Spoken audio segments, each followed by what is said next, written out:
त्याला खरं बोलायचं आहे असं जेव्हा मनुष्य ठरवतो आणि दुसऱ्याच दिवशी जेव्हा त्याच्या जीवनात असा प्रसंग येतो की थोडंसं खोटं बोललं तर त्याला फार मोठा लाभ होणार असतो, त्यावेळेस सोपं व्हावं. जे अवघड आहे तिकडे लोकांची अवघड कोणी न करी सांगता सुलभ बहुता गोड वाटे. काय मी म्हटलं ना आपल्याला ज्ञानोबारायांचं मानसशास्त्राची आकलन, ज्ञानोबारायांचा मानसशास्त्राचा अभ्यास आणि मानवी मनाची नस पकडण्याची जी युक्ती आहे ना, तुका म्हणे न ये युक्तीची ते खोल, ते सोपं नाही आहे, ती कुणाला सापडणार नाही. ती युक्तीची खोली आहे ज्ञानोबारायांची. मानसशास्त्राची नस कशी पकडली तेवढी सांगतो, हे अवघड आहे. याच्यातली एकही मागणी सोपी नाही. या 6च्या 6 मागण्या आमच्या जीवनात अचानकपणाने अवघड. ज्ञानोबारांनी काय विचार केला, जर हे सोपं व्हावं असं वाटत असेल, फळांची व्यंकट व्हावं असं जर वाटत असेल, सत्कर्माची रती वाढावी सोपं व्हावं वाटत असेल, भूतांमध्ये परस्पर मैत्र निर्माण होणं सोपं व्हावं असं वाटत असेल, दुरिताचं तिमिर जावं हे सोपं व्हावं वाटत असेल, स्वधर्माचा सूर्य आम्हाला दिसणं सोपं व्हावं वाटत असेल आणि आम्हाला जे जे अपेक्षित आहे ते ते मिळावं हे जर आम्हाला सोपं वाटत असेल तर ज्ञानोबाराय म्हणतात त्याच्याकरता एक युक्ती आहे.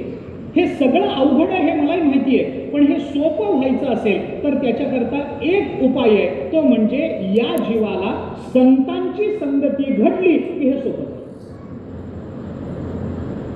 याला संत संगती पाहिजे, मग सोपं जाईल. आणि म्हणून मग ज्ञानोबाराय पुढचं मागणं मागतात, वर्षत सकळ मंगळी ईश्वर निष्ठांची मांदी आळी अनवरत भूमंडळी भेटतू भूता. याच्यात ज्ञानोबारांच्या मानसशास्त्राच्या आकलनाची परिपूर्णता नाही, सूक्ष्मता अजून पुढे. सूक्ष्मता अशी आहे मानसशास्त्राची ज्ञानोबारांच्या की हे सगळं अवघड आहे म्हणून संत संगती घडावी हा उपाय बरोबर आहे, पण संत संगती तरी कुठं सोपी आहे, ती तरी कुठं सोपी आहे. बहु अवघड दुर्लभम प्रेमे वैत देवानुग्रह हे तुकम मनुष्यत्व मुमुक्षुत्व महापुरुष हे कुठं सोपं आहे. म्हणून ऐसे कैसे याने भेटतीचे साधू ऐसे ऐसे याने, आणि काय सोपं आहे त्याच्यात ऐसे याने म्हणता बरं. हा हे सगळं अवघड आहे म्हणून संत संगती घडावी हे बरोबर आहे, पण संत संगती तरी कुठं सोपी आहे. ज्ञानोबाराय तुकोबाराय काय चौका चौकात भेटतात काय, त्यांनी भेटावं एवढं पुण्य तरी कोण पुण्य कोणा गाठी, कोण पुण्य लागतं त्याला. आपल्याला वाटतं एक ज्ञानेश्वरीचं पारायण झालं की झालंच. मी गमतीनं सांगतो अनेक वेळेस, एकच ज्ञानेश्वरीचं पारायण करतो एक, आणि एक ज्ञानेश्वरीचं पारायण झालं की याला वाटतं आता महाराष्ट्राला ज्ञानोबारायनंतर मीच आहे. एकाच पारायण काय सोपं आहे. ज्ञानोबाराय भेटणं सोपं आहे का, सोपं आहे का. तुकोबाराय भेटले नाहीत निळोबारायांना, देव भेटला लवकर 42 दिवस, निळोबारायांना 42, आपल्याला किती 83 म्हणा.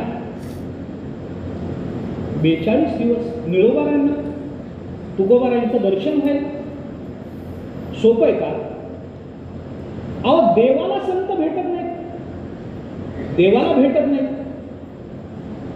काय सांगू मी आपल्याला, भगवंताला हे म्हणावं लागलं. तोच श्लोक मी पुन्हा सांगतोय, बहुनाम जन्मनाम अंते ज्ञानवान मां प्रपद्यते वासुदेव सर्वमिती स महात्मा साधाने सुदुर्लभा. बोलणार कोण, भगवान श्रीकृष्ण.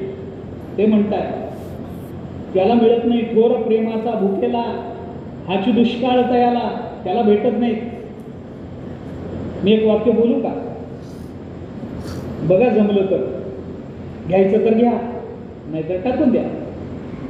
पण एक वाक्य सांगतो, ज्ञानोबाराय तुकोबारायांसारखे भक्त भेटायला देवालाही नशीब असावं लागतं, नाही तर भेटत नाही.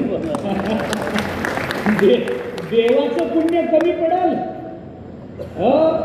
त्याला सुद्धा यांच्या पायाची माती घ्यायला मागे मागे धावावं लागलंय है ना. निरपेक्ष मुनिम शांतम निर्वयम समदर्शनम अनुव्रजाम्यहम नित्यम पूजयेत तेंग्री रेणुबी. 11 स्कंदात उद्धवाला बोलताना भगवान बोलतात, बघा नाथ महाराजांचं भाष्य खालचं, गोड भाष्य, गोड गोड भाष्य, सहज नाही. ज्ञानोबारायांनी मागितलेल्या मागण्या अवघड आहेत, या सोप्या व्हाव्यात याच्याकरता संत संगती पाहिजे, उत्तम उपाय. पण जो उपाय सांगितला तोही अवघडच आहे हो, तोही अवघडच आहे. एक वेळ ते परवडलं, पण हे सोपं नाही हो. रोगापेक्षा इलाज भयंकर झाला. ते जुन्या लोकांना माहिती आहे, पूर्वीच्या काळी पंढरपूरला जाताना इंजेक्शन टोचून घ्यावं लागलं. कॉलराचं इनॅक्युलेशन, त्या कायदा होता त्या काळामध्ये, कायदा होता, इनॅक्युलेशनचा कायदा होता. एक परांजपे नावाचे कमिशनर आणि मामासाहेब दांडेकर या दोघांनी त्याच्यातून सोडवलंय वारकऱ्यांना. जाऊ द्या, पण ते आता इतके लोक वारीला जाणार, ते एसट्या अडवायचे पंढरपूरच्या बाहेर, पादुकाच्या पलीकडं, त्या एसट्या चंद्रभागेच्या पलीकडं त्या अडवायच्या आणि ते इंजेक्शन द्यायचे. मग ते इंजेक्शन घ्यावे लागू नयेत याच्याकरता गावातून ते सर्टिफिकेट आणायचे डॉक्टरचे, खोटे खोटे, म्हणजे खऱ्या डॉक्टरचे पण खोटे सर्टिफिकेट. आमच्या लहानपणी आम्ही बघितले. मग ते सर्टिफिकेट घ्यायचं, दाखवायचं, मग ते त्यांनी तपासायचं. आता खेड्यामध्ये लोक येणार, शेतकरी वर्ग मोठा, काय ते असायचं बरं, इतक्या लोकांना इंजेक्शन्स द्यायचे, तर एवढे कुठले चांगले डॉक्टर मिळायला गेले. मग हे मेडिकल कॉलेजमधले शिकाऊ सगळे डॉक्टर आणायचे. बरं त्यावेळेला आजच्यासारख्या सिरिंज लहान नव्हत्या, सुया बारीक नव्हत्या, हे दाभण परवडलं. अशा त्या सुया त्या टोचल्या की त्याचा ताप यायचा, त्या पुन्हा ते उकळायच्या, त्या काचेच्या सिरीज त्या उकळायच्या, त्या पुन्हा त्या सुया उकळायच्या, त्याच्यामध्ये काहीतरी राहायचं, मग ते टोचायचं. ते टोचणं म्हणजे काय, भोकच पडायचा हातात. मग त्याचा ताप यायचा, त्याचा त्रास व्हायचा, दंड असा सुजून मोठा व्हायचा, ताप यायचा. ताप आला की पुढं चंद्रभागेचं स्नान नाही. वारकऱ्यांना वाईट वाटायचं, अरे मग हे जर चंद्रभागेचं स्नान करता येत नसेल तर पंढरपूरला यायचं कशाला वारी? ते वारीमध्ये उभं राहता यायचं नाही, देवाचं दर्शन दुर्लभ व्हायचं, मुकायचं देवाच्या दर्शनाला. आणि मग ते बसमधून उतरवलं की हे शेतकरी हुशार, त्यांना शेताची सवय, ते तिथून आपली पिशवी घ्यायचे आणि शेतानं पळत पळत पळत पंढरपूर गाठायचे बोलत. ते रस्त्यानं जायचेच नाही ते, भले तेवढं चालत पळत गेलं तरी चालेल. एक वेळ कालवा झालेला परवडला, पण हे सुई नको. तुम्ही सोपं अवघड आहे ते सोपं करण्याकरता तेवढाच अवघड मार्ग का सांगता? ज्या मागण्या मानवी जीवनाच्या कल्याणाकरता ज्ञानोबारायांनी मागितल्या त्या अवघड आहेत म्हणून त्या सोप्या करण्याकरता तुम्ही सांगितले संत संगती करा. अरे पण संत संगती अवघड आहे ना. मग त्याच्या म्हणून ज्ञानोबारायांच्या मानसशास्त्राच्या परिशीलनाची सूक्ष्मता एवढ्यावर संपत नाही की संत संगती हे त्याचं उत्तर. ज्ञानोबारायांनी मानवी मन इतकं अचूक ओळखलंय म्हणून ज्ञानोबारायांनी आपण संत संगती करा हे मागितलंच नाही, संतांनी आपल्याकडे यावं हे ज्ञानोबारायांनी मागितलं. ही सूक्ष्म, कारण आम्हाला संत संगती अवघड आहे हो, संतांना आमच्याकडे येणं सोपं आहे ना. म्हणून वर्षत सकळ मंगळी ईश्वरनिष्ठांची मांदियाळी अनवरत भूमंडळी भेटतू या भूता, या भूतांना ती संत मंडळी भेटतू अनवरत भेटत. आम्हाला संत संगती घडतच नाही, आमच्याकडे तेवढं पुण्यच नाही. मग काय करा, मग उलट करा ना, संतांना यांना भेटायला पाठवा. कारण या समाजाचा संत हे एक घटक आहे, ईश्वरनिष्ठ या समाजाचा घटक आहे. याच समाजामध्ये जन्माला येऊन त्यांनी आपल्या प्रयत्नानं, आपल्या श्रद्धेनं आणि आपल्या साधनेच्या सातत्याने ईश्वरनिष्ठता प्राप्त करून घेतली. याच समाजामध्ये ते राहतात, हाच समाज त्यांना सांभाळतोय. मग जर समाज ईश्वरनिष्ठांना सांभाळत असेल तर ईश्वरनिष्ठांची सुद्धा समाजाप्रती काहीतरी भूमिका, कर्तव्य भूमिका असली पाहिजे ना. त्यांचे काही उत्तरदायित्व समाजाप्रती असलं पाहिजे ना. मग त्या ईश्वरनिष्ठांना सुद्धा त्यांच्या उत्तरदायित्वाची जाणीव करून देणं एक, आणि जीवाला संत संगती कठीण आहे, म्हणून संतांनी जीवाकडे यावं हे मानसशास्त्र ओळखून संतांना तशा पद्धतीच्या भूमिका सांगणं. 2, या मानसशास्त्राच्या भूमिकेतून ज्ञानोबारायाने या समाजातल्या ईश्वरनिष्ठांकडे ही प्रार्थना केली की तुम्ही एकत्रित या, त्यांची तुमची मांदियाळी व्हावी आणि एकत्रित येऊन तुम्ही काय करा, ब्रह्म माया चर्चा करत बसू नका, तुम्ही सकळ मंगळाचा वर्षाव करत अनवरत या भूतमात्रांना भेटत राहा. ईश्वरनिष्ठांच्या मांदियाळी नाही, ईश्वरनिष्ठांच्या मांदियाळी. कारण का, आता त्याच्या मागे एक मानसशास्त्र, हे सांगू तेवढं कमी. काय आहे,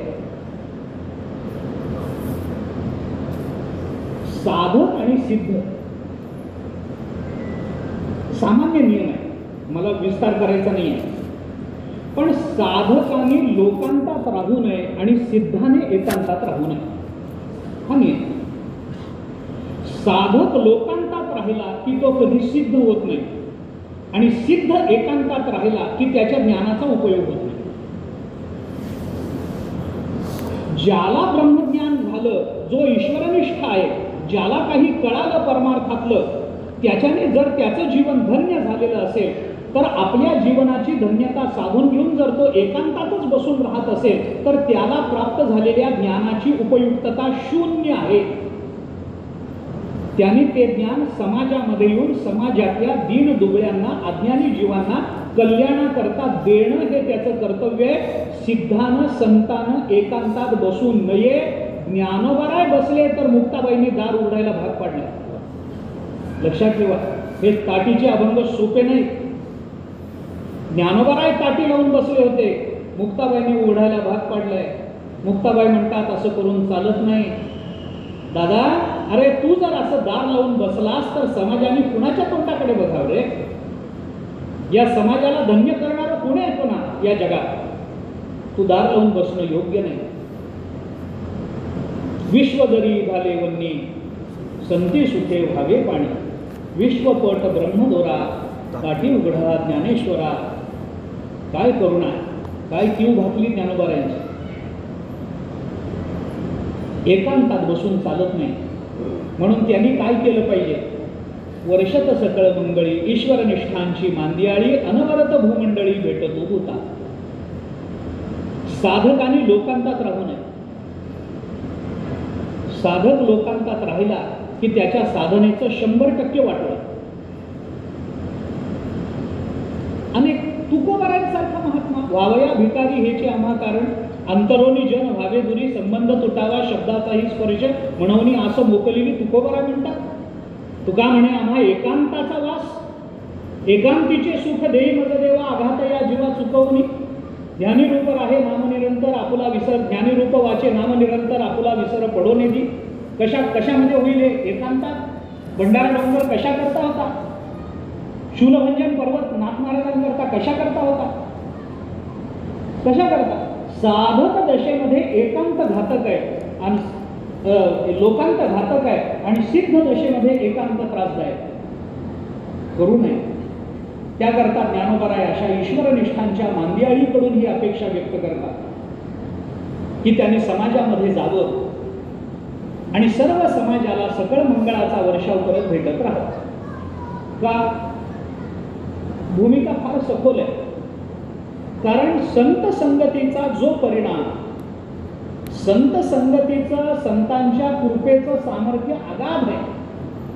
देवाच्या कृपेत तेवढं मिळत नाही जेवढं संतांच्या कृपेमध्ये प्राप्त होतं. लांबवायचं नाही मला किंवा विषय पातळी करायचा नाही, पण भरतरामाने म्हटल्याप्रमाणे सत्संगती कथयः किं न करोति पुंसा, जाड्यम धियो हरति सिंचति वाचि सत्यम, मानोन्नतिं दिशति पापम अपाकरोति, चेत प्रसादयति दीक्षु तनोति कीर्तिम, सत्संगती कथयः किं न करोति पुंसाम. सत्संगती माणसाकरता काय करत नाही बाबा? जाड्यम धियो हरति, आमच्या बुद्धीचा मंदपणा घालवते, आमच्या जिभेवर सत्याची पखरण करते. सिंचति वाचि सत्यम, मानोन्नती, आमच्या मानाची उन्नती करते. दिशती पापम अपाकरोती, आमच्या पापाला सगळ्या दिशांमधून निवृत्त करून टाकते. चेत प्रसादयती, आमच्या चित्ताला प्रसन्नता देते. दिक्षु तनोती कीर्ती, सर्व दिशांमध्ये आमची कीर्ती वाढवते. सत्संगती कथया किम न करोती पोसाम, सत्संगती माणसाकरता काय करत नाही सांगा. काय करत नाही सांगा म्हणजे तुम्ही सांगा असं नाही आहे. काय करत नाही ते सांगा म्हणजे सगळं काही करते. आपण परवा बोललो त्याप्रमाणे परिसंख्या नावाचा अलंकार, प्रश्नपूर्विका परिसंख्या अलंकार. ज्ञानोबांनी ते पंडितराज जगन्नाथांचं भामिनी विलास म्हणून नाही. त्या भामिनी विलासामध्ये पंडितराज जगन्नाथांनी म्हटलंय, दुरी करोती कुमतीम विमली करोती. हे मला जरा पसायदानाच्या अनुषंगानं साधर्म्य वाटतं म्हणून सांग. दुरी करोती कुमतीम, सत्संगती काय करते, फळांची व्यंकटी सांडो. दुरी करोती कुमतीम विमली करोती, चेतश्चिरंतनम अघम चुलुकी करोती. काय करते सत्संगती, काय करते, विमली करोती, एकतर फळांची व्यंकटी सांडो. मग ती मनातून व्यंकटी गेली, तो वाकडेपणा गेला की काय प्राप्त होतं, मग काय त्यांनी काय करा, विमली करोती, त्याचं विमलीकरण होतं. कसं होतं त्यांनी सांगितलं, चेतश्चिरंतन, जे चेत हा त्यांच्या चित्ताला विमलीकरण. चित्ताचं विमलीकरण कधी होतं, निष्काम कर्मयोगानं चित्त शुद्ध होतं. मग त्याच्याकरता काय करावं लागतं, तया सत्कर्मी रती वाढो. आलं तिथंच चेतश्चिरंतन. बर, विमली करोती चेतहा, चिरंतन अघम चुलुकी करोती. अघ म्हणजे पाप, जे जुनाट पाप आहे, जुनाट पाप आहे ते चुलुकी करोती, थोडक्यात आणून ठेवतात की ज्याची निवृत्ती करणं सोपं जातं. दुरितांचे तिमिर जाव. बस, हे संत महात्मे करतात. अजून काय करतात, भूतेषु किम च करुणा बहुली करोती. भूतमात्रांबद्दलची करुणा खूप वाढवतात. भूता परस्परे पडो मैत्र जीवाचे. भामिनी विलासात आलेलं चिंतन. एवढं सगळं संत करतात. अजून काय, अरे अजून काय सांगू, संगसताम किंवा मंगलम आतनोती. संत महात्मे माणसाचं काय मंगल करत नाही. वर्षत सकळ मंगळी ईश्वर निष्ठांची मांदियाळी, अनवरत भूमंडळी भेटतो भूत. अगदी साधारण जाणवतो म्हणून सांगितलं. भामिनी विलासातलं पद जगन्नाथाचं. आता मला ही जी ओवी आहे ना, ही ओवी सगळ्या पसायदानाचा प्राण आहे. वर्षत सकळ मंगळी ईश्वर निष्ठांची मांदियाळी. कारण पुढचा परिणाम आणि मागचं काठिण्य याची जोड घालून देणारी ही संधी म्हणजे ही ओवी. सत्संगती काय करत नाही. हरिपाठ बघा ना, संतांचे संगती मनोमार्गे गती, आकळावा श्रीपती येणे पंथे. मी त्याचा अन्वय सांगत असतो. संतांचे संगती मनोमार्गे गती, आकळावा श्रीपती येणे पंथे म्हणजे काय, अन्वय कसा लावायचा, संतांचे संगती येणे पंथे, श्रीपती मनोमार्गे आकळावा. म्हणजे मन ज्या वेगानं विषयाकडे जातं तेवढ्या वेगानं श्रीपती आकळावा. पण त्याच्याकरता मार्ग कोणता, संतांचे संगती येणे पंथे. संत ज्या मार्गाने गेले त्या मार्गाने आम्ही गेलो तर, वेद मार्गे मुनी गेले त्याची मार्गे चालिलो, नकळेची विषय अंधा म्हणून उघड बोलिलो, चालता धनुर्धरा तरंगाकारी हारपलो, ज्ञानदेव निवृत्तीचा द्वैत सर्व निरसलो.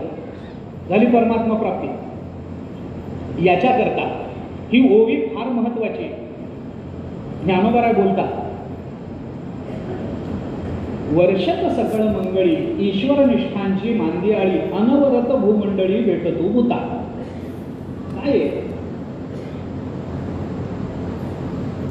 या ओवीचा थोडा विचार सांगतो, थोडा विचार. संतांनी काय करावं, ईश्वरनिष्ठांनी काय करावं अशी अपेक्षा. या ओवीमध्ये दोन क्रियापद, वर्षत आणि भेटत. बरोबर. वर्षत सकळ मंगळी ईश्वर निष्ठांची मांदियाळी अनवरत भूमंडळी भेट तू होता. भेटणं आणि वर्षाव करणं दोन क्रियापद. या दोन्ही क्रियापदाला याच ओवीत आलेलं एक विशेषण देहली दीपन्यायानं लावावं. म्हणजे काय करायचं? अनवरत, अनवरत भेटतू अनवरत वर्षतू असं आहे. कारण का? एकदा भेटून कल्याण होईल असे हे भूत नाहीच.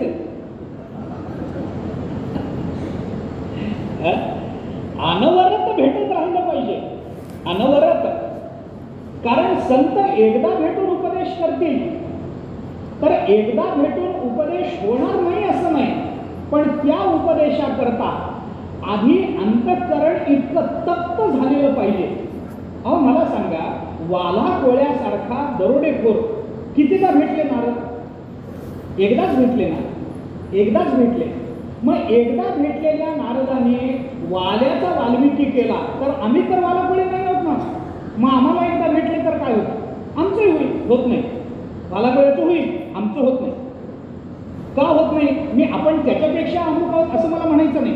मला असं म्हणायचं आहे की नारदांनी उपदेश करण्याच्या पूर्वी नारदांनी त्याला जे घरी पाठवलं होतं आणि विचारून ये असं म्हणून जे सांगितलं होतं, त्या सांगण्यामध्ये तो जो अंतर्मुख होऊन जो पश्चात्तापानं दग्ध झाला होता, ती दग्धता एका भेटीला निमित्त ठरली, पुरलं.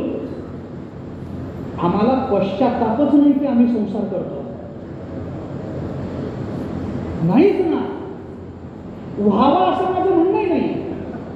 आम्ही संसार करतो म्हणजे काय खून करतो का दरोडे टाकतोय? करत नाही. आमचा संसार सुद्धा आमच्या परमार्थाला कारण होईल ना. पण आम्ही संसार करतो म्हणजे काय फार मोठं पाप करतो? आम्ही संसार करतो म्हणजे काय देवाला नाकारतो? आम्ही संसार करतो म्हणजे काय संतांचे अपमान करतो? असं नाहीच आहे. संसाराला घातक म्हणतच नाहीये मी. पण संसारात अडकणं म्हणजे संसरणात अडकण्याचं आम्हाला कधी पश्चाताप झालाय का? किती वेळा जन्म यावे, नित्य व्हावे फजित, हे तुकोबारांना झालं. किती जन्म झाला फेरा, गणित नाही जे जातात त्यांना. आम्हाला जन्मजन्मोनी मरिती. आम्हाला जन्माला यावं वाटतं, मरावं वाटतं, पुन्हा तेच आहे. उपजेते नाशे नाशिले पुनरेदिते घटिका यंत्र जैसे परिभ्रमे का चालूच आहे आमचं. ज्यातस्यैव ध्रुवं मृत्युर्ध्रुवं जन्म मृतस्य च तस्माद अपरिहार्यते. हे आमची अपरिहार्यता, आमचं चालूच आहे. त्याच्याकरता थोडं मदालसेचे अभंग पहा म्हणजे कळतं. जायचं नाही तिकडं.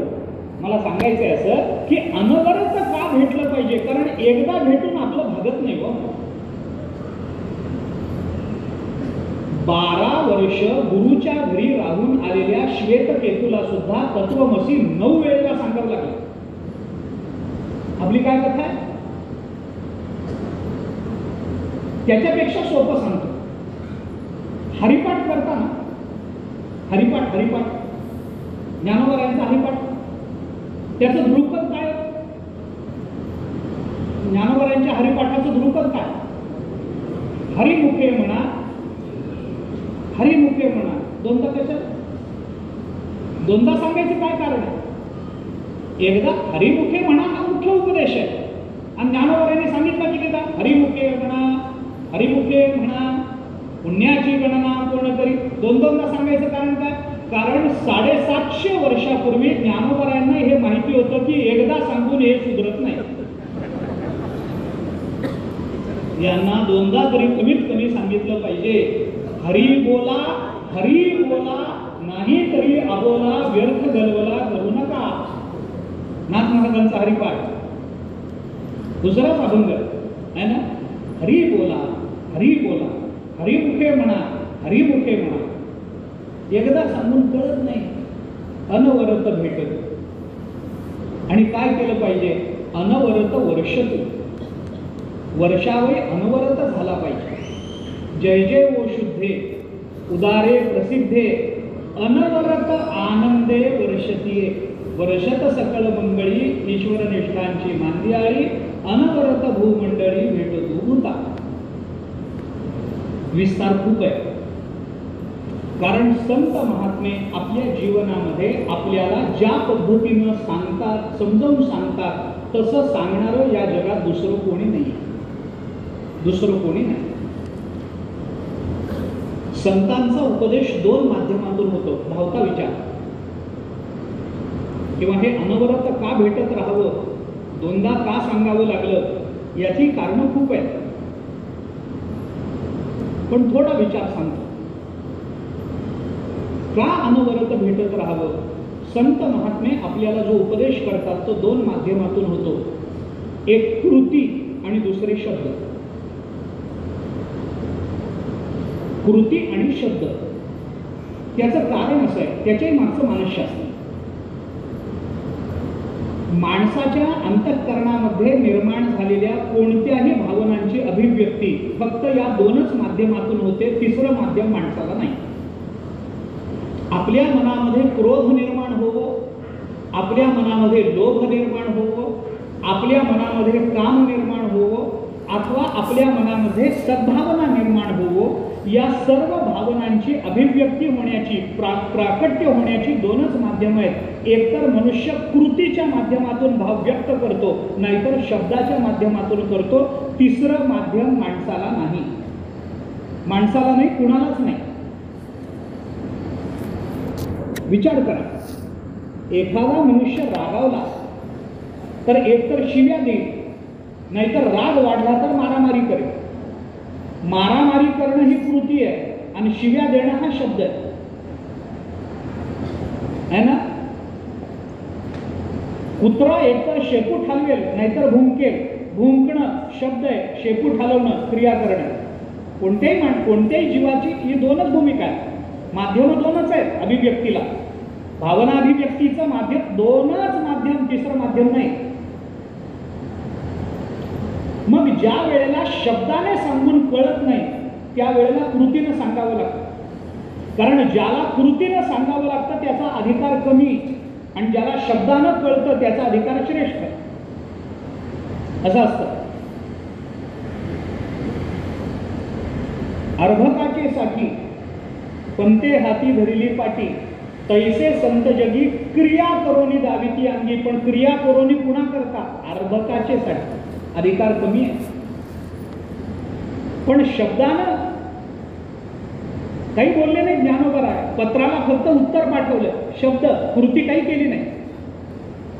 त्या शब्दानं भाव गेला नाही, त्या शब्दानं अविद्या गेली नाही, भाव निर्माण झाला नाही, म्हणून भिंत चालवावी लागली. हा नंतरचा भाग आहे. पण झाला तो बोध शब्दानं झाला. बोध होतो तो शब्दानेच होतो, कृतीनं बोध होत नाही. कृती करून दाखवल्याने बोध होत नाही. बोध ग्रहण करण्याचं सामर्थ्य कृतीनं येतं आणि बोध होतो तो शब्दाने होतो. महावाक्याचे निनावे, गुरुकृपेचे निथावे, माथा हात ठेविला नव्हे थापटीला जैसा, वगैरे ज्ञानेश्वरी बघा आपण. म्हणून शब्दानं सांगतात, शब्दानं सांगितलेलं कळत नाही म्हणून कृतीनं सांगतात. कृतीनं सांगितलेलं कळण्याचा अधिकार प्राप्त झाला की शब्द सांगायला पुन्हा येतात, अनवरत भेटत. आता हे किती सांगायचं. आणि जसं अनवरत भेटत राहतात तसा अनवरत आनंदाचा वर्षाव करत राहतात. हा अनवरत आनंदाचा वर्षाव स्वधर्माचा सूर्य दाखवतील, आपल्या अंतःकरणातला हे निवृत्त करतील, कुटिलता निवृत्त करतील, आपल्या अंतःकरणामध्ये सत्कर्माची आवड निर्माण करतील. हे सगळं जे करतील ना त्यालाच आपल्याला आनंदाचा वर्षाव करणं असं म्हणता येतं एका अर्थाने. पण सकल मंगळाचा करतात. हे सकल मांगल्य काय आहे? मंगल शब्दाचा अर्थ काय होतो आपण बोलून आलो. आपण ज्याला मंगळ म्हणतो ना तो मंगळ एकतर कॅलेंडरवर आहे नाहीतर पत्रिकेत. सोमवार झाला की तो मंगळ एकतर कॅलेंडरवर येतो, नाही पत्रिकेत येतो. कुठल्या घरात पडला त्याच्यावरून मंगळाची पत्रिकाने ठरवायची. मंगळ असला तर मंगळाची मुलगी शोधायची.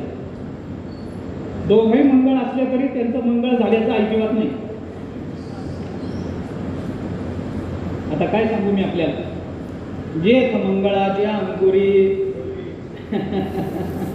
अलग ते लग्न लागलं की त्या वधूवरांना शुभेच्छा देण्याकरता माणसं रांगा लावतात. लग्न लागलं की रांगच लागतात आणि मग हा तिथं वर जातो. आता त्याला व्यासपीठ म्हणतायत, रंगमंच म्हणा त्याला, कारण ते पुढे सगळं रंगच उधळतो, रंगमंच त्याच्यावर जातो आणि त्या वधूवरांना हा सांगतो, तुमचा गृहस्थाश्रम सुखाचा व्हावा, तुझा झालाय का, तर तू त्याला म्हण तुझा सुखाचा होऊ दे. काहीच नाही. मंगळ होणं म्हणजे काय?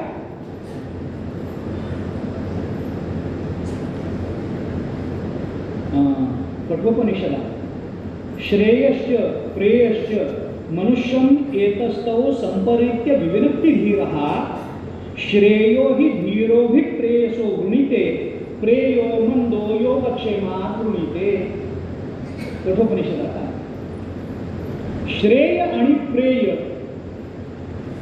हे दोन्ही माणसाच्या समोर राहतात. मनुष्य एतस्तौ पण संपरित्य, पण याच्यातलं निवाडा पण विविनक्ती, त्याच्यातली निवड वेगळेपण कोण करतो? धीरहा. जो बुद्धिमान मनुष्य आहे ना, तो श्रेय आणि प्रेय यांच्यातली निवड करतो.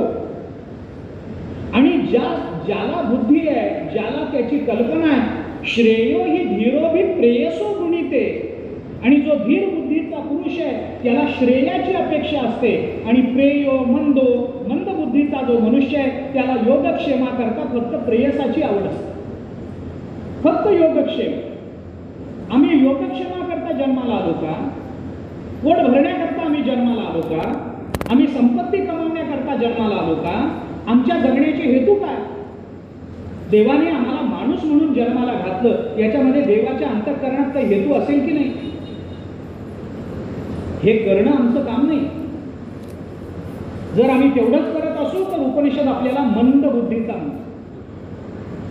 बुद्धीचा प्रेयो मंदो योगक्षेमात वृणीते. आम्हाला श्रेयसाची अपेक्षा आहे, सकळ मंगळाची अपेक्षा आहे. या संत मांदियाळीकडून, या संत महात्म्यांकडून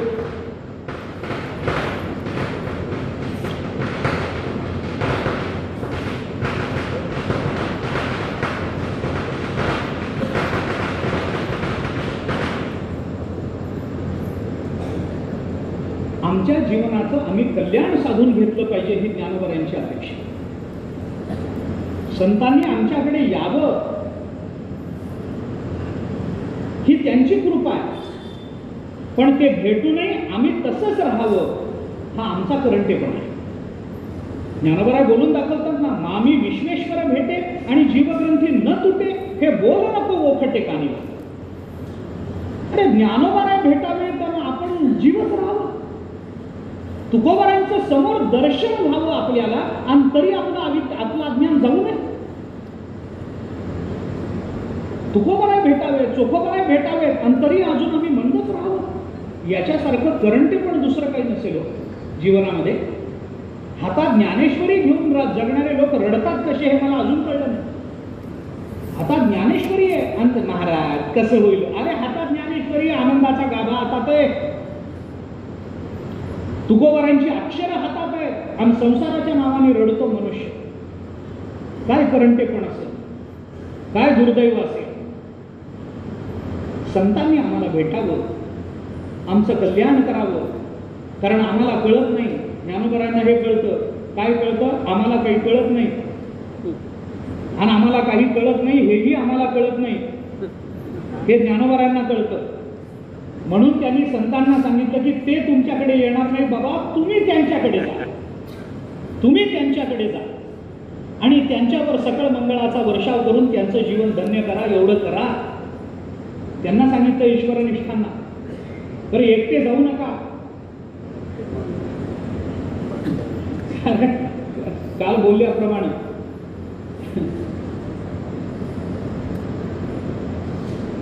एकटे तुम्ही या अनेक जीवाच्या संगतीत गेलात तर कदाचित त्यांच्या संगतीनं तुम्ही बिघडा. तुम्ही मांदियाळीने जा.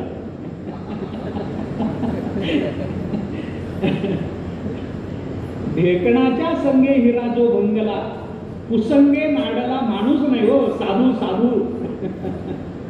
असंग संग दोषेण साधवो यांती विक्रिया. दुर्योधन प्रसंगेण भीष्म गोहरणे गता. भीष्माचार्यांसारखा महात्मा, काल आपण बोललो ना, भीष्माचार्यांसारखा महात्मा विराटाच्या घरी गाई चोरायला जावं का? विराटाच्या घरी गाई चोरायला गेले भीष्माचार्य? काही नाही हो, फक्त दुर्योधनाचा संघ लागला नाही. मग दुर्योधनाच्या संघानं जर भीष्माचार्यांसारखा संत बिघडत असेल तर आपल्या संघानं ईश्वरनिष्ठ बिघडायचं नाही. म्हणून ज्ञानोबा म्हणतात तुम्ही रिस्कच घेऊ नका. तुम्ही मांदियाने घेऊन तिथं जा, दिंडी घेऊन जा बाबा.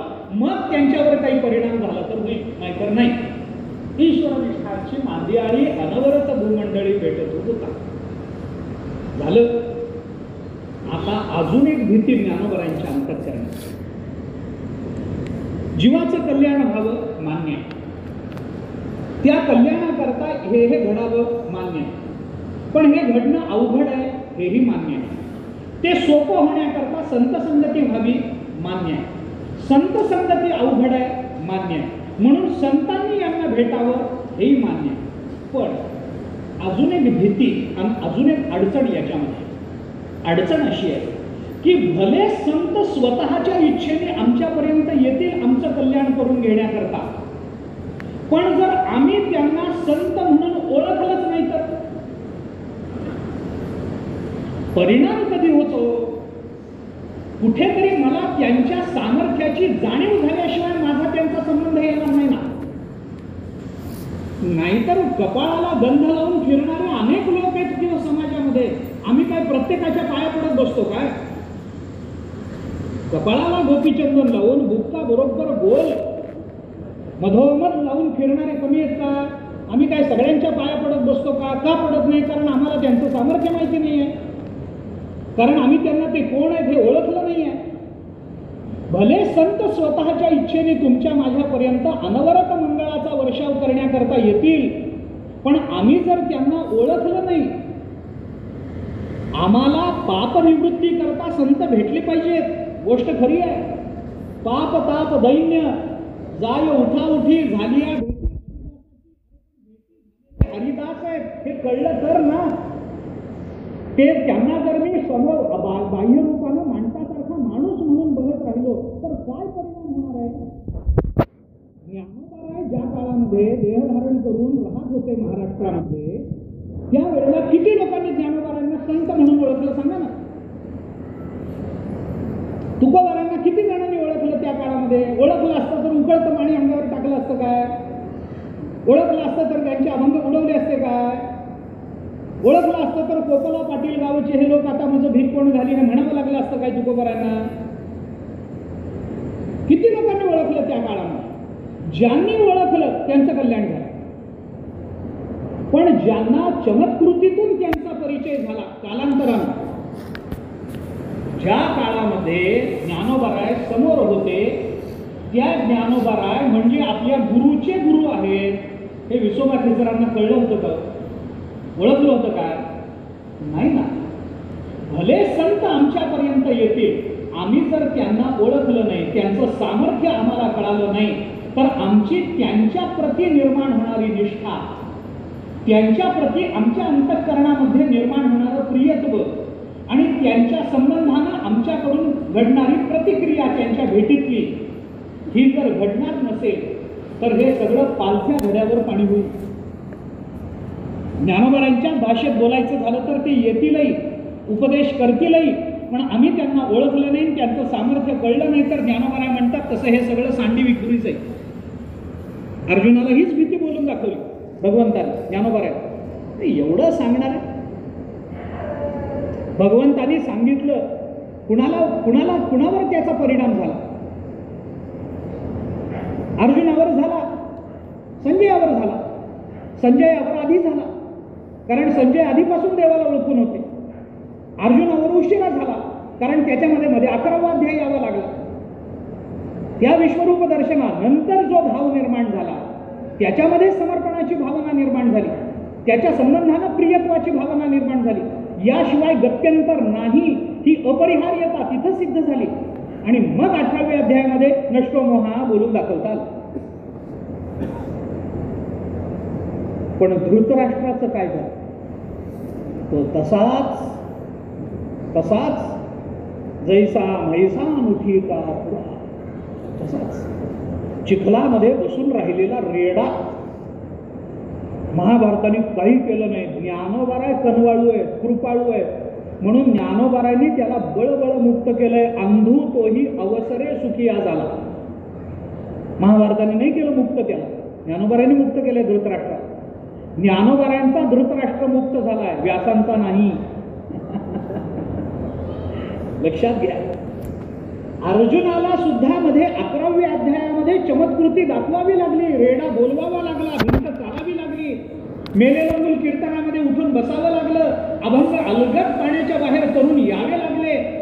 तेव्हा मग काय सामर्थ्य. अरे मग आधी काय बुद्धी गाण पडली होती काय? कळलं नव्हतं. संत आम्हाला भेटतीलही, ती त्यांची कृपाशीलता आहे. पण जर आम्ही त्यांना ओळखलं नाही तर ते आमचं करंटेपण होईल. ते करंटेपण आमच्या वाट्याला येऊ नये याच्याकरता ज्ञानोबाराय इतके मवाळ, इतके अंतःकरणात तळमळीनं आम्हाला सांगतात की तुम्ही संतांना ओळखा बाबा. कसे ओळखा? चला कल्पतरूचे आरव, चेतना चिंतामणीचे गाव, बोलते जे अर्णव पियुषाचे, चंद्रमे जे अलांछन, मार्तंड जे तापहीन, आणि असे जे संत महात्मे त्यांच्या प्रती आपल्या अंतःकरणामध्ये ते सर्वाही सदा सज्जन सोयरे होतो. आपल्याकडून निर्माण होणारी ही प्रतिक्रिया लांबवणार नाही, पण इथला सोयरा शब्द हा प्रियत्वाचा वाचक आहे. सोयरे भावेत म्हणजे काय? लगेच ज्ञानोबारांना आपली मुलगी देण्याचा विचार करू नका. सोयरे भावेत म्हणजे काय? सोयऱ्याच्या संबंधानं जे प्रियत्व असतं, तो येतो, आपल्या घरी राहतो, आपण अत्यंत आदरानं त्याचा पाहुणचार करतो, त्याला निरोप देतो, आणि निरोप देताना पुन्हा या बरं असं अगदी मनापासून त्याला प्रेमानं आमंत्रण देतो. तसं संत महात्मे आपल्याला भेटतील, आपण त्यांचा पाहुणचार केला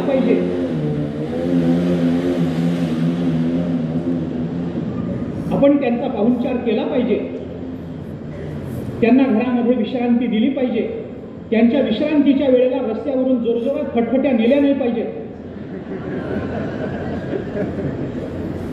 त्यांना सुख मिळेल, त्यांना समाधान मिळेल असं आपलं वर्तन असलं पाहिजे. त्यांना जे हवं ते त्यांना देता आलं पाहिजे. आणि संत जेव्हा आमच्या घरातून बाहेर पडतील तेव्हा हात जोडून पाया पडून पुन्हा या बरं माऊली, पुन्हा आमचं घर पावन करा, पुन्हा आमच्या घरात वास्तव्यात. हे प्रियत्व आहे, हे प्रियत्व. असं प्रियत्व आपल्या अंतःकरणामध्ये निर्माण व्हावं ही एक स्वतंत्र मागणी. याच्याकरता ज्ञानोबारांनी हे सगळं सांगतं. चला कल्पतरूचे आरव, चेतना चिंतामणीचे गाव, बोलते जे अर्णव पियुषाचे. रूपक अलंकार,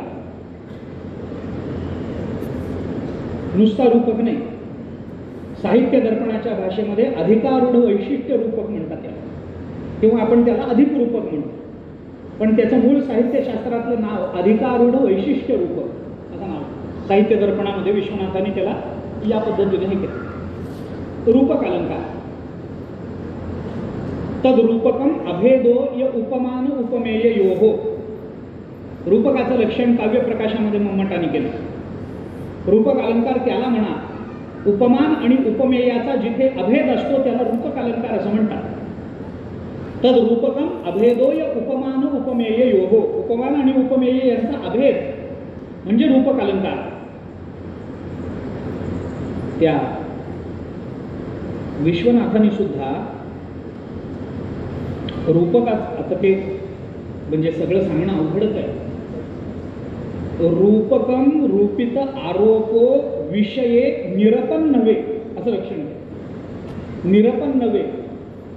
अपन्नती हा अलंकार आहे. जिथं अपन्न नाही ते निरपन नव्हे. म्हणजे उपमेयावर उपमान, उपमेय आणि उपमानावर एकत्वाचा आरोप करणं पण अपन्नती होऊ न देणं हा रूपक अलंकार असं आहे. काय आता हे साहित्यशास्त्र. अपन्नती अलंकार कधी होतो? अपन्नती अलंकार कधी होतो? आता आपण शाळेत शिकलाय का नाही मला माहिती नाही. किंवा कॉलेजमध्ये तरी साहित्यशास्त्र आपण शिकलाय का नाही मला माहीत नाही. अपनुती अलंकार कधी होतो? उपमान आणि उपमेयाच्या वेळेला त्या दोघांच्या संबंधामध्ये उपमेयाचा पूर्ण निषेध करून उपमानालाच उपमेयाचं स्थान देणं हा अपनुती अलंकार. सोपं उदाहरण माऊलीने वापरलाय हा अपनुती अलंकार. अक्षरे नव्हती देखा ब्रह्म साम्राज्य दीपिका हा अपनुती अलंकार. ही अक्षरे नव्हती देखा ब्रह्म साम्राज्य दीपिका. ही अक्षर नाही, अक्षराला दीपक म्हणायचंय. ब्रह्म साम्राज्यावर प्रकाश टाकणार ही अक्षर नाही, तर ही ब्रह्म साम्राज्यावर प्रकाश टाकणारी दीपिका आहे. म्हणजे अक्षरांना दिव्याची उपमा द्यायची. पण ते करत असताना अक्षराचा निषेधच आहे. अक्षरे नव्हती त्याचा निषेध केलाय आणि दीपिकांनाच अक्षर म्हटलंय. इथं त्यांचं अद्वैत सिद्ध झालंय, यांचा अभेद सिद्ध झालाय. अक्षर आणि दीपक यांचा अभेद सिद्ध झालाय, पण तो अभेद सिद्ध करत असताना अक्षराचा निषेध केलाय. हा निषेध रूपक अलंकारात होत नसतो, म्हणून निरपन नव्हे असं आहे. अभेद आहे पण उपमेयाचा निषेध नाही, अपनुती नाही, त्याला रूपक अलंकार असणार. काय भानगडी येतो या, हे कशा करता निघाला असेल बरं पिढा. ज्ञानोबारायांनी रूपक अलंकार केला, अधिकारूढ वैशिष्ट्य रूपक म्हणून. जरी अभेद दाखवला असला तरी सुद्धा त्यापेक्षा काहीतरी जास्त सांगायचं. आता विस्तार सगळा करत नाही. कल्पतरू, चिंतामणी आणि अमृत या तिघांना एका ओवीत ठेवलं आणि चंद्र आणि सूर्य यांना दुसऱ्या ओवीच्या अर्ध्या भागात आणलं. 1.5 ओवीत रूपक अलंकार. पण या रूपकाचा विचार करताना ज्ञानोबारांनी 2 भूमिकांमधून केला. कल्पतरू म्हणजे काय? कल्पना केलेलं देणार. कल्पतरू खाली फळे येती मागितली, कामितयाची या इच्छा फळे कल्पवृक्ष जैसा. ज्ञानोबा. चिंतामणी चिंतिलेलं देतो. अमृत अमर करतो. ठीक आहे. आपल्यापैकी किती जणांनी कल्पतरू बघितला? आपल्यापैकी किती जणांनी चिंतामणी बघितला? आपल्यापैकी किती जण अमृत प्यायलेले? कोणी नाही. मिळालंय का अमृत? अमृत तुल्य प्यायलेले पुष्कळ आहे. अमृत प्यायलेलं कोणी? काय काय कारण आहे? अमृत आम्हाला मिळायचं काय कारण आहे? काळकुटाचे सहोदर मृत्यू भेळणे प्याले. बिहारचे पुरंदर 14 तास ज्ञानोबा बोलतात असं नका अमृत आम्हाला मिळालं नाही. म्हणून या संपूर्ण ओवीमध्ये आता याला कवी कल्पना मानायचं का याला पुराणामध्ये सांगितलेलं असल्यामुळे सत्यता द्यायची हा प्रश्न गौण आहे. साहित्यशास्त्रामध्ये कल्पतरू, चिंतामणी, अमृत या कल्पना मानल्या गेल्या, म्हणजे उत्तर साहित्यामध्ये. परंतु आपल्याकडे मात्र ज्या अर्थी ज्ञानोबारांनी 9व्या अध्यायामध्ये त्याचं वर्णन केलंय त्या अर्थी आमच्या दृष्टीने ते आहे, कारण ज्ञानोबा एक प्रमाण आहेत त्याला. आता याच्यामध्ये आधिक्य काय आहे तर पुष्कळ पद्धतीचं आधिक्य आहे. कल्पतरू काय करतो? इच्छित कल्पना केलेलं देतो. पण केलेली कल्पना योग्य आहे का अयोग्य आहे याचा विचार कल्पतरू करत नाही. संत महात्मे मात्र कल्पिलेलं देतात, पण त्याच्याकरता आम्ही काय करतो आहोत, आमच्या इच्छा बरोबर आहेत की चूक आहेत हे ओळखतात. जे हिताहित देखती हानी कणवा घेपती उसोनी क्षीणो हरती देती सुख. ज्ञानोबा बोलतात त्या पद्धतीने. त्याच्यामध्ये वाढ आहे, आधिक्य आहे. कल्पतरू आम्हाला कथा सांगितली जाते ना. मनुष्य थकला, रस्त्याने चालताना झाडाखाली बसला, कल्पतरू आहे कळलं नाही. कल्पवृक्ष आहे कळलं नाही. झाडाच्या सावलीत बसला, जवळ काही नव्हतं, उन्हाची वेळ होती. त्याला वाटलं केवढं ऊन आहे, थोडं थंडगार पाणी मिळालं तर काय आनंद होईल, आणि तेवढ्यात त्याच्यासमोर पाणी. काही मागचा पुढचा विचार केला नाही, पाणी पिऊन घेतलं. थंडगार गोड पाणी मिळालं. पाणी पोटात गेलं, थंड पाणी उन्हाच्या वेळेला, की तरतरी आली बुद्धीला. आणि मग भुकेची जाणीव झाली आणि मग म्हणाला, इथं जर जेवण मिळालं, पंचपक्वान्नाचं जेवण हजर, जेवण झालं. भूक लागली होती, काही मागचा पुढचा विचार केला नाही. क्षुधातुराणा रुचिर्न वेला. क्षुधातूर झालेल्या माणसाला कसली रुचीन कसली वेळ. खाऊन घेतलं भरपूर पोटभर. खाणं झालं की मनात आलं, अरे खाणं झालं, पिणं झालं, आनंद झाला, थोडं जर वामकुक्षी, लगेच पलंग तयार, स्वच्छ पांढरी चादर, झोपला, डोळा लागला.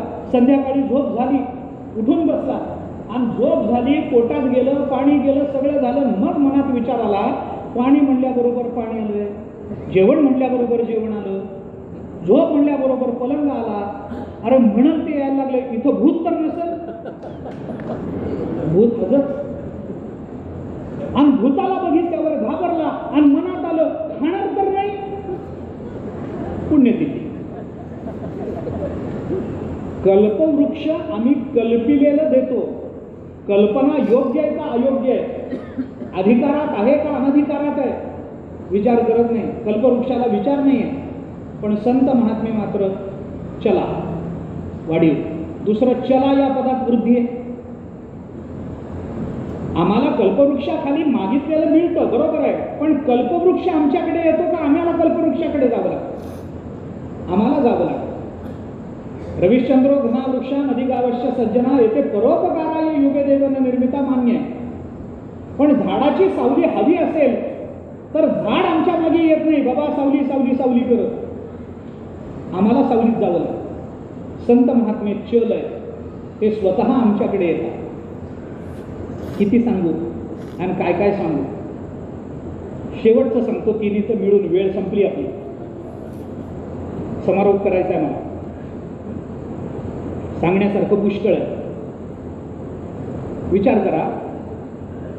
नाही तरी विचार करा. कल्पवृक्ष चिंतामणी, चिंतिलेलं देणारा चिंतामणी.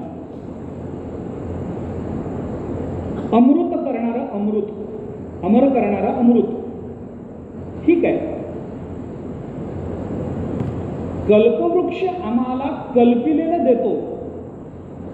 पण संत असा कल्पवृक्ष आहे की ते न कल्पिलेले देतात.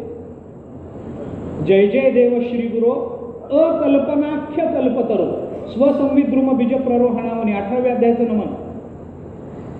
अकल्पनाख्य कल्पतरो. पण तेही सोडून द्या, त्याच्या पुढे सांगतो. कल्पवृक्ष आम्हाला कल्पिलेलं देतो, पण कल्पना करण्याची वृत्ती दूर करत नाही. अविद्या कल्पना येणे झाला जीव, ती जीवदशा निवृत्त करत नाही. संत असा कल्पवृक्ष आहेत की ते कल्पिलेलं देतातच, पण कल्पना करण्याचंही बंद करून टाकतात. कारण कल्पना न करण्याचं एकच ठिकाण आहे, ब्रह्मज्ञान. तिथं कशाची कल्पनाच नाही ना. कल्पना आली की जीवदशा आली. चिंतिलेला देणारा चिंतामणी आहे, पण संत महात्मे चिंताच दूर करतात. चिंतिलेलं देतात, नवल नाही. अमृत अमर करेल. संत महात्मे आम्हाला अमृत रूप करतात. अमृतस्य पुत्राहा उपनिषदाने केलेलं चिंतन. अमृत परमात्मवाचक शब्द आहे. जाऊ द्या. अमृत अनुभव, याच्यातला अमृत शब्द कशाचा अनुभव देतो? परब्रह्माचा अनुभव देतो ना. अमृत अनुभव म्हणजे काय? अमृत कोण आहे? परब्रह्म. जाऊ द्या. संत महात्म्यांचं जास्त आहे. ज्ञानोबा पुढे वर्णन करताना ते रूपक पुढून येतात. चंद्रमे जे अलांछन, मार्तंड जे तापहीन. आता ह्याच्यात काय आहे? एका ओवीमध्ये या 3 भूमिका ज्ञानोबरांनी मांडल्या. कल्पवृक्ष, चिंतामणी, अमृत. नंतरच्या अर्ध्या ओवीमध्ये सूर्य आणि चंद्र. का दाखवावं लागलं हे? का दाखवावं लागलं? असं आहे, पातंजल योग सूत्रामध्ये वैराग्याचं चिंतन करताना वशीकार वैराग्य श्रेष्ठ मानलं. सगळ्या 4ही प्रकारच्या वैराग्यात वशीकार वैराग्य श्रेष्ठ. मला वैराग्य सांगायचंच नाही. लक्षण काय केलं पातंजल योग सूत्रामध्ये वशीकार वैराग्याचं? दृष्ट अनुश्रविक विषय वितृष्णस्य वशीकार संज्ञा वैराग्यम. याच्यामध्ये 2 विषयांचा विचार केला. एक दृष्ट विषय एक अनुश्रविक विषय. ज्ञानोबारांची पहिली ओवी अनुश्रविक आहे आणि दुसऱ्या ओवीचा अर्धा भाग हा दृष्ट आहे.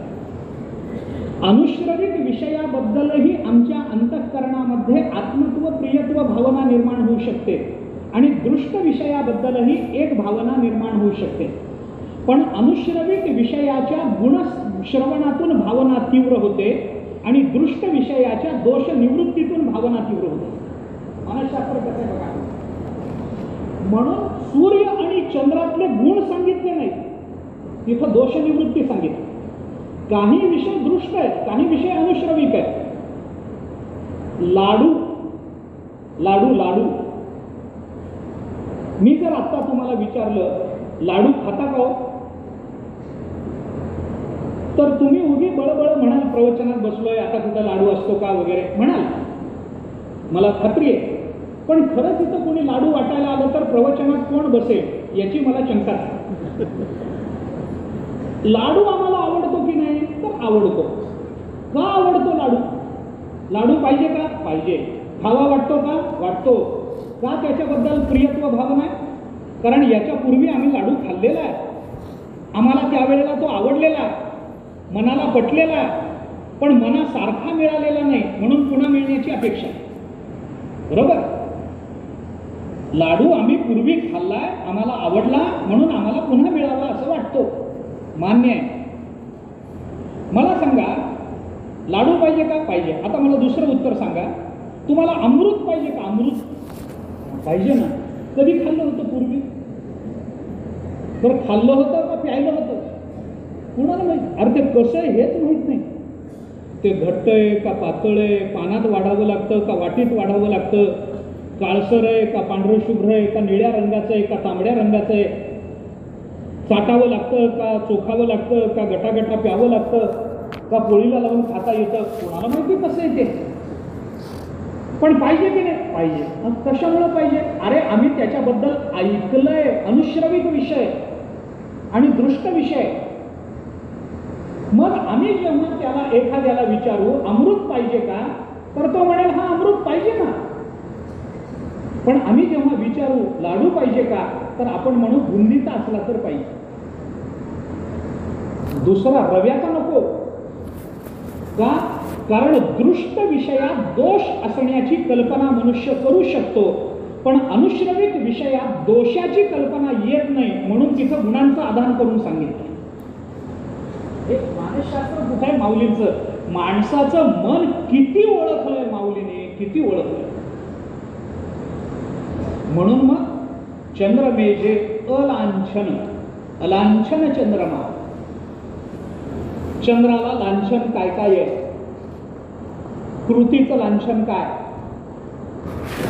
गुरुपत्नी गमनाचा दोष कृतीचं लांछन आहे.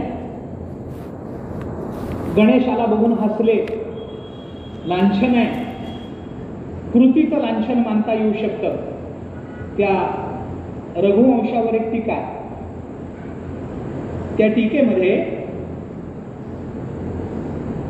इंदुमती आणि अजराजाच्या विवाहाच्या प्रसंगामध्ये इंदुमतीचं वर्णन आलं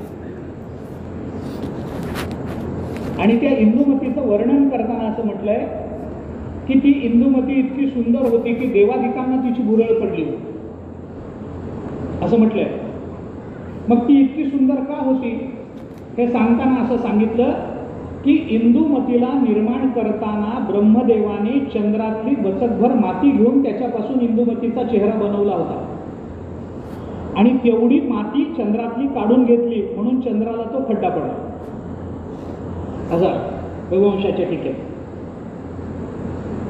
आता असे नका आपल्याला ज्ञानोबा म्हटलं असं आहे. अहो मला सांगा, चंद्रातल्या बचतभर मातीनं इंदुमती जर इतकी सुंदर आहे तर ज्याच्या कपाळावर कोट्यावधी चंद्राचा प्रकाश आहे, तुझी आहे निडळी, तो किती सुंदर असेल याची कल्पना तरी करू शकतो कैमुतिक न्यायानं? एवढं तरी करू शकतो आपण. सुंदर अलांछन चंद्रमा. मार्तंड जे तापहीन मार्तंड म्हणतात. मार्तंड हा शब्द उगवलेल्या सूर्याला नाही, डोक्यावर आलेल्या सूर्याला मार्तंड शब्द. चंडांशू 16व्या अध्यायाचं नमन सूर्याचंच रूपक आहे, तरी रूपक अलंकारच आहे. मावळवीत विश्वाभासु नवल उदयला चंडांशू अद्वयार्जनी विकास वंदू आता अविद्या राती रुसोनिया गिळी ज्ञाना ज्ञान तांदनिया सुदिन करी ज्ञानिया स्वबोधाचा जेणे विवळती सवळे लावणे आत्मज्ञानाचे डोळे देहावंतीची अविसाळी जीव वगैरे वगैरे वगैरे. ते सगळं बघा सूर्याचंच रूपक आहे. पण तिथे ज्ञानोबाराने अधिकारूढ वैशिष्ट्य रूपकच केलं. इथेही तेच आहे, मार्तंड आहे पण तापहीन मार्तंड. डोक्यावर आलेला सूर्य तापहीन असावा. डोक्यावर आलेला म्हणजे काय, म्हणजे पूर्ण सामर्थ्यानिशी तळपणारा सूर्य असा त्याचा अर्थ. पूर्ण सामर्थ्यानं तळपणारा सूर्य त्याला मार्तंड म्हणतात. उदयल्या बरोबर चंडांशू झाला हे नवल आहे. उगवल्यानंतर चंडांशू झाला 10 वाजता 12 वाजता असं नाही. नवल उदयला तो चंडांशू म्हणूनच उदयला हे नवल. जाऊ द्या, त्या नवलांची गोष्ट आता मला करायची नाही, मी काही 16व्या अध्यायावर बोलत नाही. मार्तंड जे तापहीन,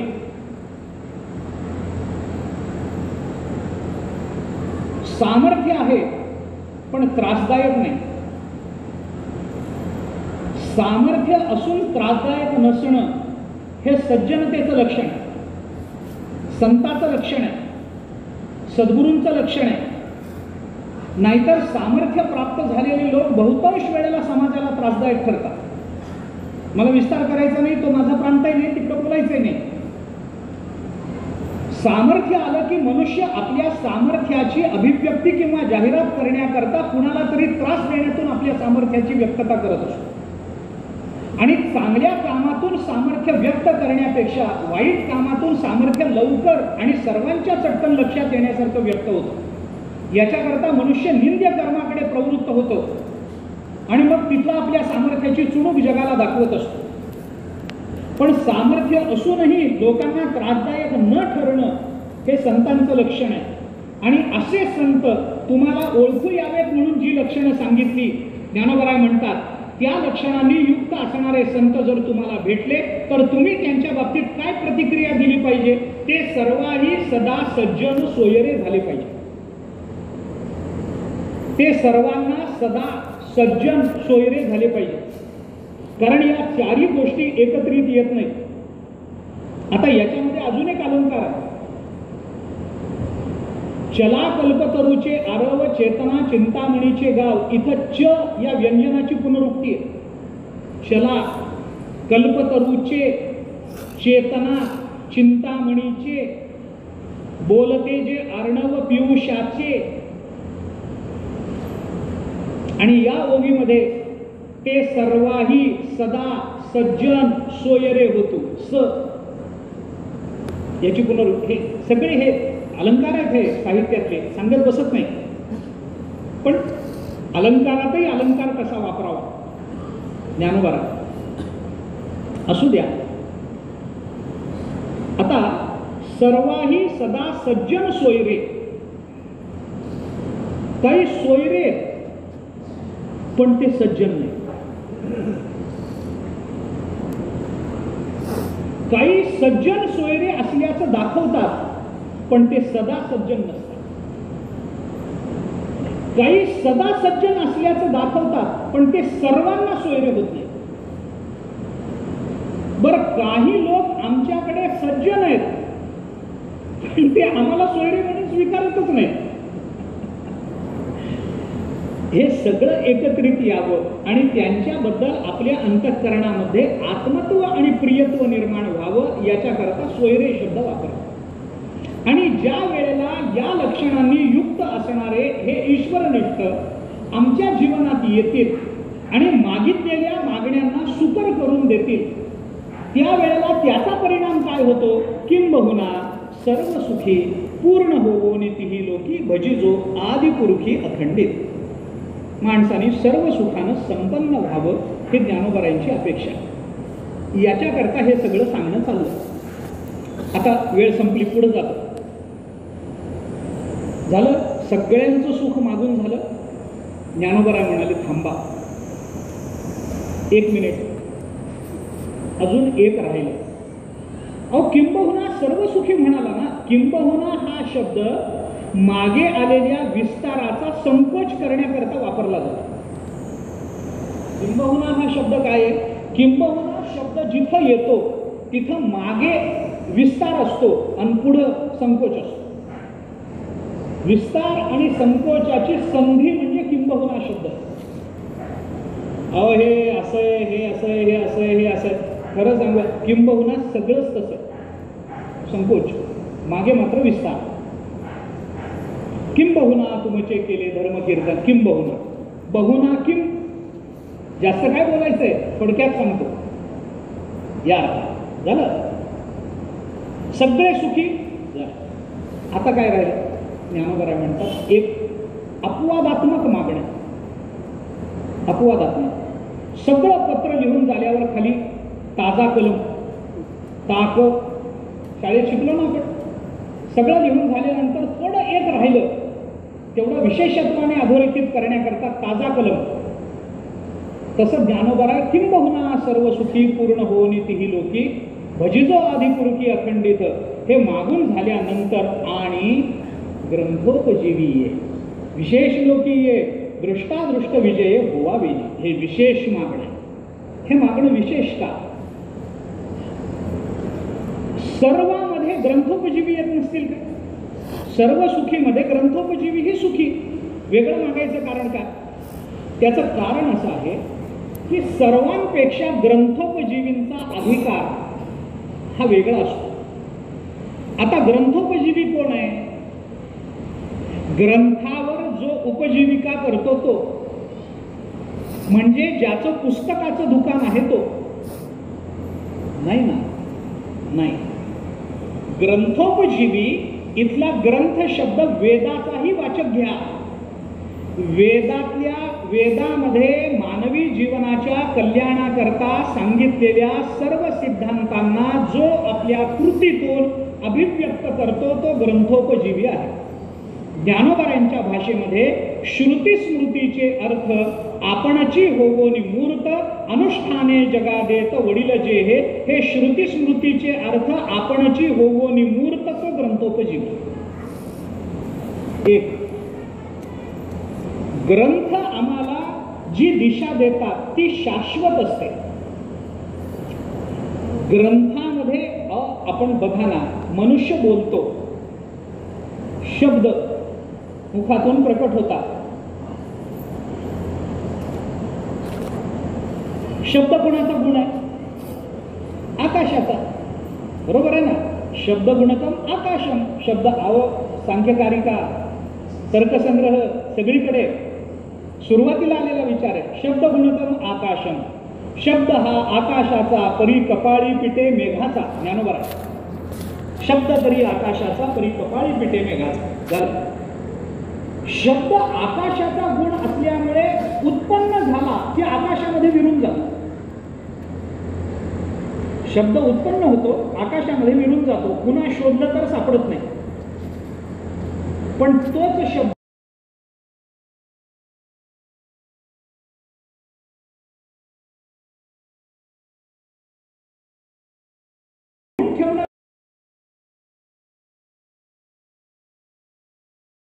ज्ञानोबराय बोललेच होते, आपल्यावर उपकार सच्चिदानंद बाबाचे, की त्यांनी ते लिहून ठेवलं. आपल्यावर उपकार संताजी महाराजांचे, नाहीतर तुकोबारांच्या मुखातून निघालेली अक्षरं कधीच आकाशाचा गुण म्हणून आकाशात गेली असते. हा, आकाशाचं कल्याण झालं असतं त्याच्यात, पण आपलं झालं नसतं ना. मग गंगाराम पंत मवाळ, संताजी महाराज यांनी मात्र ते सगळं लिहून ठेवलं. ते लिहून ठेवल्यामुळं एवढी का होईना आपण तुकोबारांची अभंग संपदा आपल्या हाताला आली. आपल्या कल्याणाची कायमस्वरूपी व्यवस्था झाली है ना. ग्रंथोपजीवी वेगळे. आता माझ्या दृष्टीने ग्रंथोपजीवी कोण? मला वेदापर्यंत जायचंच नाही. माझ्या दृष्टीने या जगात ग्रंथ एकच आहे, ज्ञानेश्वर. या ज्ञानेश्वरीला आपल्या जीवनाचं ध्येय मानून जगणारा जो आहे ना, त्यालाच दृष्टादृष्टावरचा विजय निश्चित आहे. ज्ञानेश्वरी गाथा हे ग्रंथ आपल्याला एक बस आहे. ग्रंथ म्हटलं की ज्ञानेश्वरी गाथा बस. वेद अरे ते सगळं ज्ञानेश्वरीत आलं. स्मृती त्या आल्या गाथ्यामध्ये, ज्ञानेश्वरीमध्ये. पुराण ते सगळं आलंच आहे.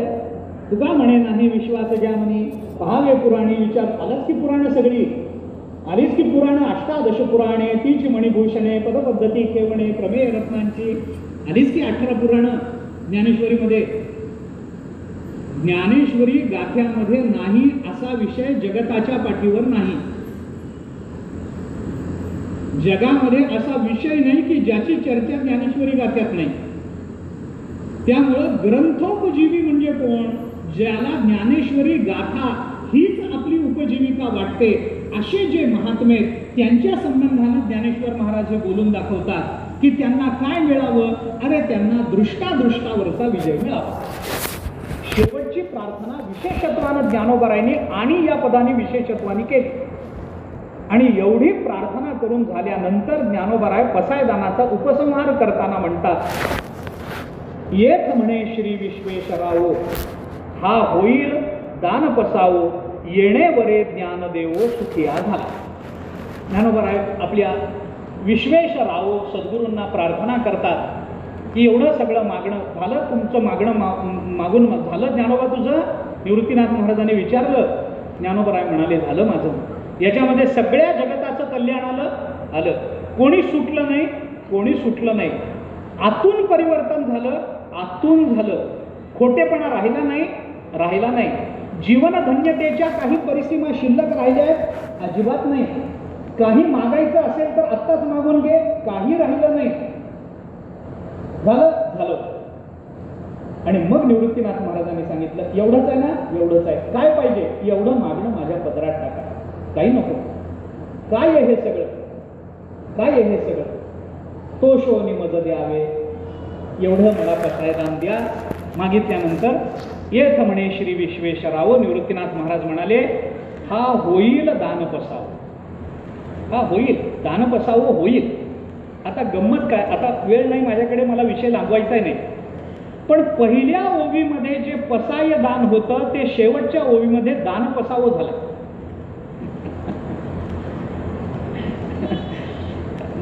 मानसशास्त्र आहे, मागची गंमत आहे. याच्यात चिंतन करण्यासारखी गोष्ट आहे, सोपं नाही. ते ज्ञानोबार आहेत, त्यांच्या समुद्राहून खोल अर्थभूरित आहे. काय सांगायचं, आपली बुद्धी फार त्रोटक आहे, तोटकी पडते. जाऊ द्या, विस्तार करायचा नाही. एक भूमिका फक्त सांग. काय हा होईल दान पसावो येणे वरे ज्ञानदेव सुखिया झाला. सगळ्या पसायदानामध्ये एकच क्रियापद वर्तमानकालीन आहे, बाकी सगळी क्रियापद भविष्यकालवाची. ऐका, एकच क्रियापद असं आहे जे वर्तमानकालीन आहे. सगळी क्रियापद का?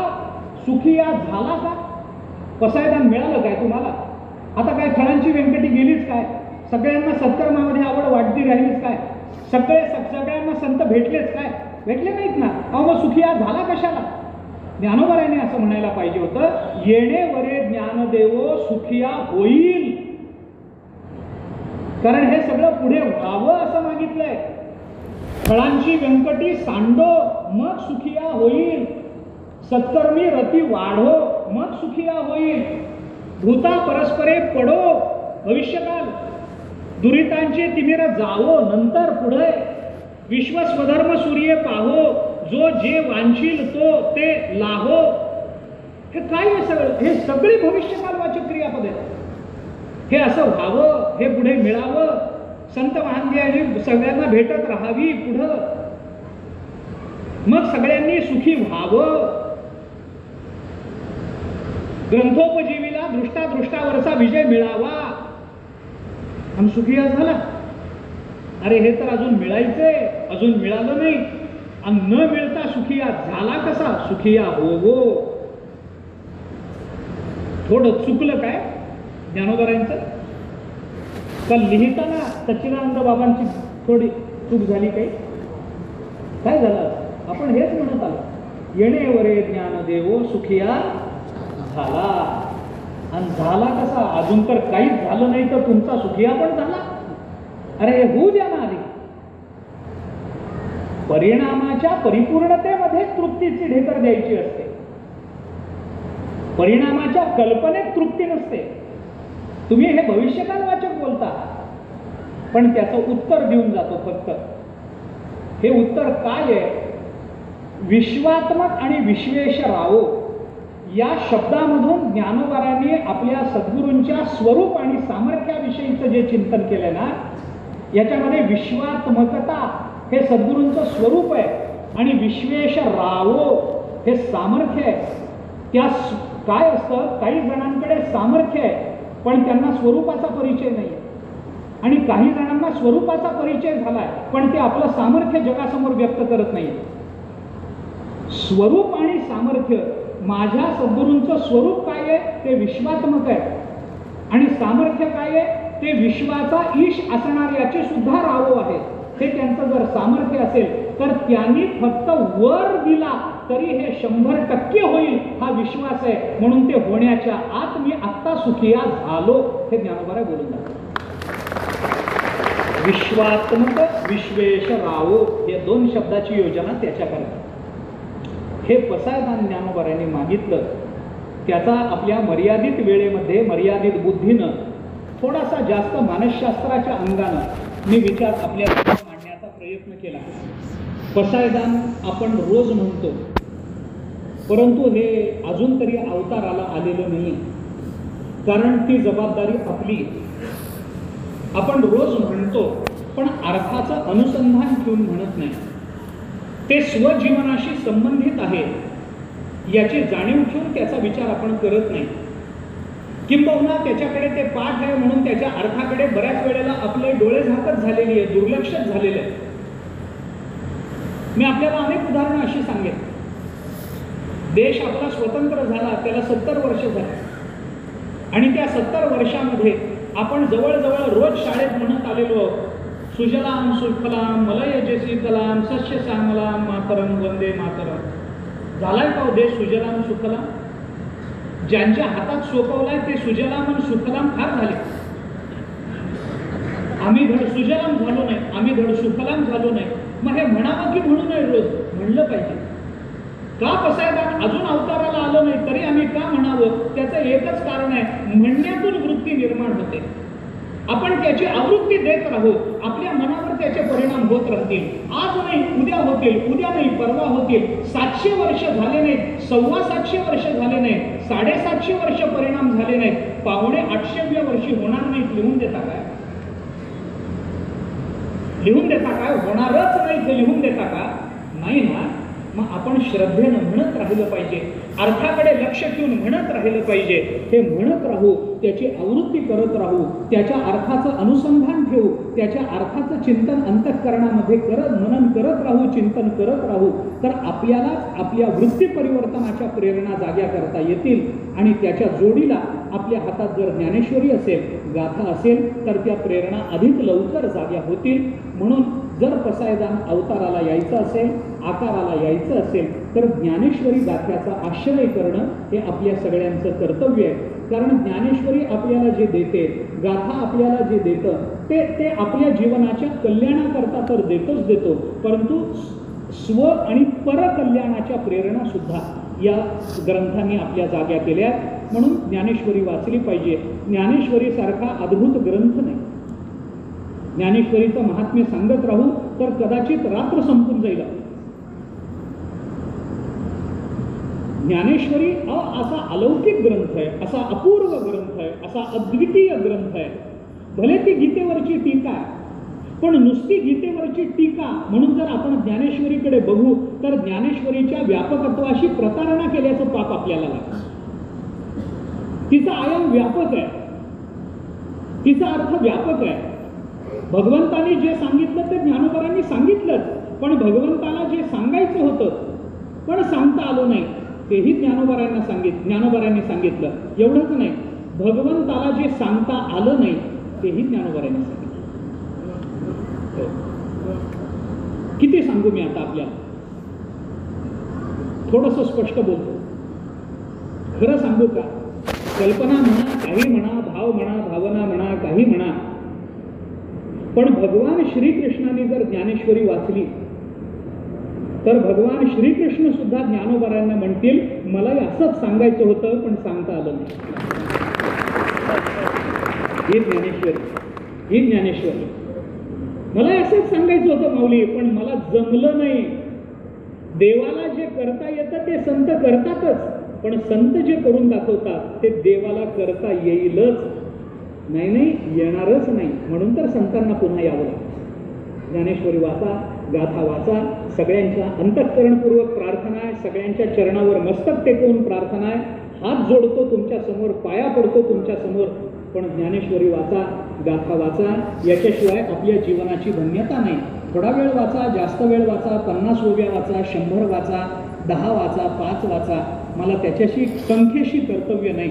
पण नियमानं ज्ञानेश्वरीच्या गाथ्याच्या अक्षरांचा आश्रय आपल्या जीवनामध्ये घडला पाहिजे. त्याच्याशिवाय आपल्या जीवनाची धन्यता करून देणारं दुसरं कोणतंही माध्यम सध्याच्या काळात जगताच्या पाठीवर उपलब्ध नाही, हे आपण लक्षात घ्या. वेदांत, भक्ती, व्यवहार काय नाही या ग्रंथामध्ये, मला सांगा बरं, काय नाही. अहो सगळंच या ग्रंथामध्ये. वेदांत म्हणाल तर किती बुडलं तरी मोठ्या मोठ्या वेदांत्यांना सुद्धा थांब लागू नये अशी ज्ञानेश्वरी गाथा. त्या शास्त्रज्ञांना सुद्धा कळू नये असं ज्ञानेश्वरी साहित्यशास्त्र. व्यवहार म्हणाल तर ज्ञानोबारायांनी एवढा व्यवहार कुणीच सांगितला नाही, काय सांगितलं नाही ज्ञानोबारायांनी. त्याचा आश्रय करा अशी सगळ्यांना मी प्रार्थना करतो. परमश्रद्धेय ब्रह्मलीन स्वामी दिव्यानंदपुरीजी महाराज यांच्या जयंतीच्या निमित्तानं ही त्रिदिवसीय प्रवचनमाला इथं आयोजित केली गेली. त्याकरता मला आमंत्रित केलं गेलं. याकरता मी अंतःकरणपूर्वक ऋण व्यक्त करतो, सगळ्यांचंच व्यक्त करतो. पण त्यांच्या कृपाछत्राखाली आपण इथे 3 दिवस ही प्रवचनमाला संपन्न केली. त्यांच्याबद्दल मी आपल्याला बोलावं असं काही नाही. माझ्यापेक्षा आपण त्यांना जवळून बघितलेलं आहे, जाणलेलं आहे. त्यांच्या अक्षराचा अनुभव आपण घेतलेला आहे. त्यांच्या मुखारविंदातून प्रकट झालेलं अमृत आपल्या कर्णातून आत अंतःकरणापर्यंत गेलेलं आहे याची मला कल्पना आहे. पण अंतःकरणामध्ये धन्यतेचा विचार तीव्र असावा. मला